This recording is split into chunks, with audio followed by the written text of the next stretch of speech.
हातकणंगले तालुक्यातील पट्टणकोडोली इथं कोल्हापूर ते हुपरी असा राज्यमार्ग आहे. या राज्यमार्गातील पट्टणकोडोलीमधील अलाटवाडीपासून ते हुपरीपर्यंतचा 6 कोटींचा रस्ता चंदूरगावच्या एका ठेकेदाराने केला. पूर्वी देसाई ब्लॉकजवळ हुपरी नगरातील सांडपाणी जाण्यासाठी मोठ्या पाईप होत्या, पण ठेकेदारानं सांडपाण्याचा निचरा करण्यासाठी लहान पाईप घातल्यात. त्याला स्थानिक नागरिकांनी विरोध केला होता.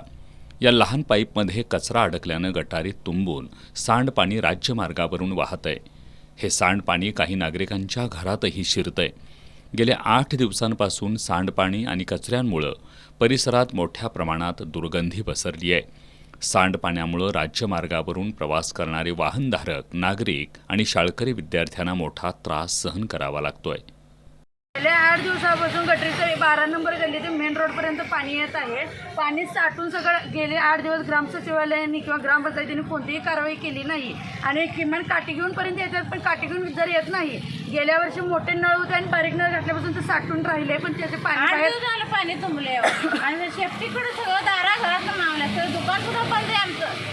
कशाला आम्ही धंदा करायचा? काय आमची जर लहान मुलं बाळ आजारी पडली तर ग्रामसचिवांनी किंवा ग्रामपंचायतीने त्याची कारवाई केली पाहिजे असं आमचं म्हणणं आहे.